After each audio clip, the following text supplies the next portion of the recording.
அருமை தமிழர்களே, அன்பான வணக்கங்கள்.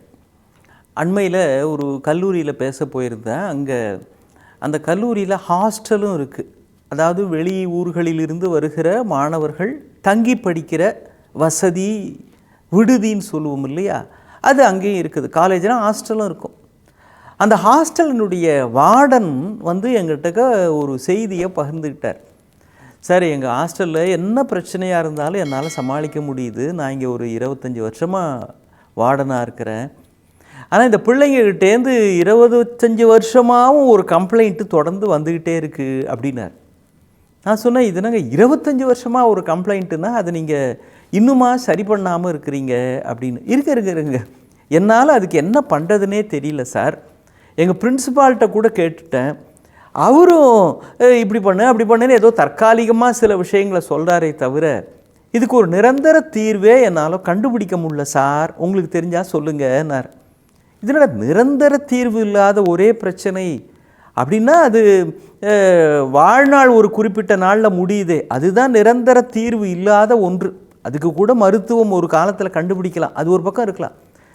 மற்றபடி எல்லா பிரச்சனைகளுக்கும் ஏதோ ஒரு தீர்வு இருக்குமே, சொல்லுங்கள் அது என்ன அப்படின்னு அவர் சொன்னார். சார், நாங்களும் எவ்வளவோ அக்கறையோட பிள்ளைங்களுக்கு சமைச்சு போடுறோம். இதுக்குன்னு ஒரு நல்ல செஃப் இருக்கிறாரு, நல்ல மெஸ்ஸில் தரமுள்ள உணவு 3 வேளையும் பிள்ளைங்களுக்கு தரோம். ஆனால் வாரம் யாராவது 2 பசங்க அங்கேருந்து சார் இன்றைக்கி பொரியல் சரியில்லை, இன்றைக்கி சாம்பார் சரியில்லை, இன்றைக்கி கூட்டு சரியில்லை அப்படின்ட்டு இருக்கிறாங்க. இதுக்காக 4 பசங்க சேர்ந்துக்கிட்டு எங்களுக்கு வாரம் கம்ப்ளைண்ட் பண்ணுறாங்க. இதை எப்படி மாற்றுறது, என்ன செய்யறதுன்னே தெரியல, சாப்பாடு பிரச்சனை ஒரு பெரிய பிரச்சனையாக இருக்குது அப்படின்னார். அதாவது யாராவது பசங்க சொல்லிகிட்டு இருக்கிறாங்க, என்னங்க மெஸ்ஸு சாப்பாடே சரியில்லைங்க, வெங்காய சாம்பாரும் வேகாத சோறும் கிடைக்கிற இடம் எங்கள் மெஸ்ஸு அப்படின்னு ஒரு திரைப்படத்தில் கல்லூரி மாணவர்கள் பாடுற மாதிரி ஒரு பாடல் ஒன்று உண்டு.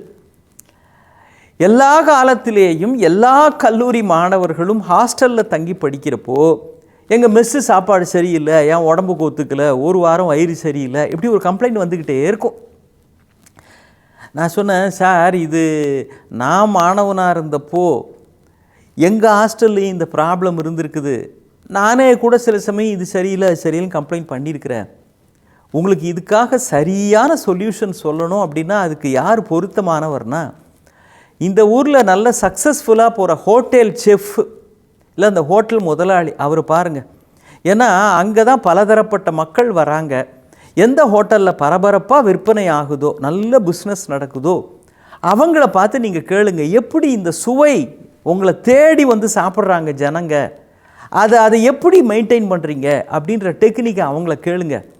அவங்க தான் இதை சொல்லுவாங்க. அவங்களால தான் பொதுமக்களுக்கே ஏற்ற மாதிரி சரியாக பண்ணி போட முடியுது. அப்படின்றப்போ அந்த டிப்ஸு உங்களுக்கு கண்டிப்பாக இந்த மாணவர்களுக்கும் அவங்க விரும்பி சாப்பிட்ற மாதிரி செய்யறதுக்கு துணையாக இருக்கும். அதனால் இதுக்கு சமையலுக்கும் நானும் சாப்பிடத்தான் தெரியுமே தவிர சமையல் பற்றிலாம் அவ்வளோவா தெரியாதுங்க, சமயம் பற்றி தெரியும், சமையல் பற்றி அவ்வளோவா தெரியாதுங்க அப்படின்னு. இப்போ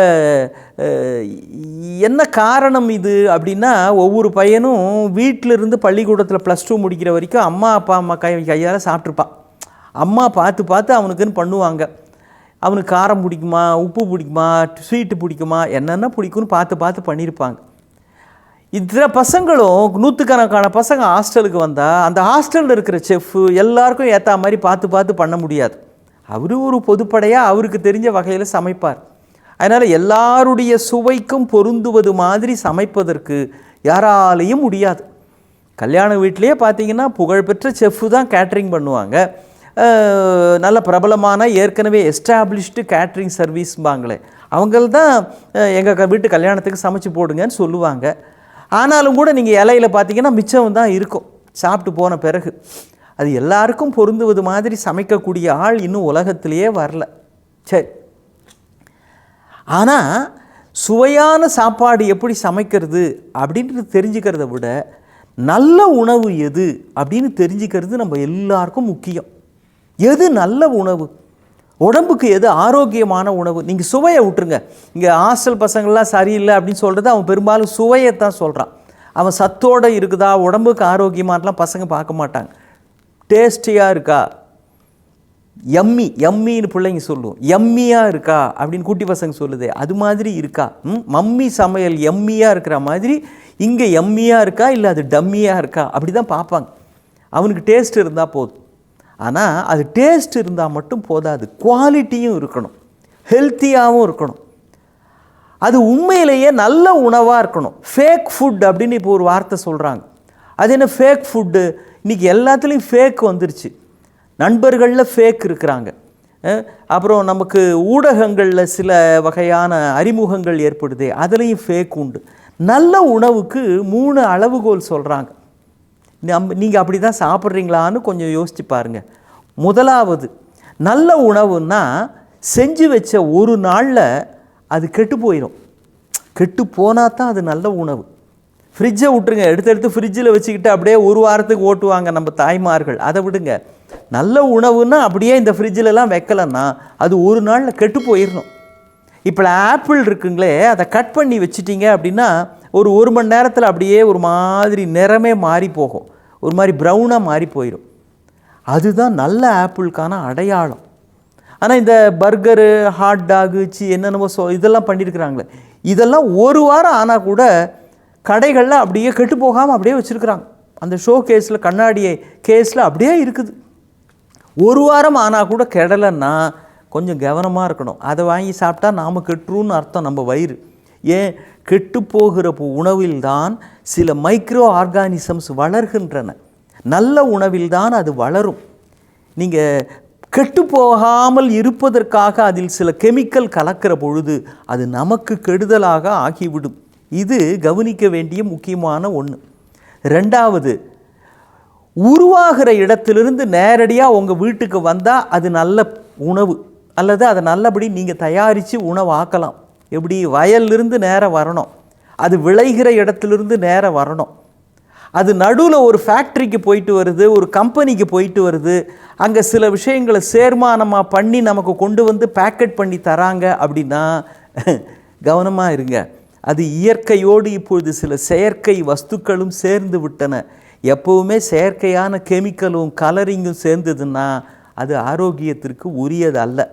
மூணாவது விஷயங்க, நம்ம தெரு ஓரத்தில் இருக்கிற ஆயாமா அவங்க விற்கிற இளநீர் வாங்கி சாப்பிடுங்கன்னு எதுலேயும் செய்தித்தாளெல்லாம் விளம்பரம் வராது. பப்பாளி உடம்புக்கு நல்லது, எங்கள் பப்பாளி வாங்கி சாப்பிடுங்கள், எங்கேயா பார்த்துருக்கோமா? ஆப்பிள் நல்லது, இந்த ஆப்பிள் சாப்பிடுங்க, பார்த்துருக்குறோமா? ஆனால் இதை வாங்குங்க, அதை வாங்குங்க, இது 2 வாங்கினா அது 1 ஃப்ரீ, அது 2 வாங்கினா இது 1 ஃப்ரீ, இந்த மாதிரியான விளம்பரங்கள் ஊடகங்களில் வந்தது என்றால் அதிலே ஏதோ இருக்கிறது என்று கொஞ்சம் எச்சரிக்கையாக இருக்க வேண்டும். காரணம், அது விளம்பரம் என்பதையும் தாண்டி யாரோ சில நிறுவனங்களுக்கு அதில் லாபம் இருக்கிறது என்கின்ற ஒன்றும் சேர்ந்து விடுகிறது. அவர்களுக்கு லாபம் இருக்கலாம், நமக்கு ஆரோக்கியம் நஷ்டமாகிவிடக்கூடாதல்லவா? இயற்கை பொருளுக்கு இணையாக உலகத்தில் வேறு எதுவும் இல்லை. இயற்கையான உணவு என்றால் அதுதான் மிகச் சரியான உணவு என்பதையும் புரிந்து கொள்ள வேண்டும். மீண்டும் சந்திப்போம். வணக்கம்.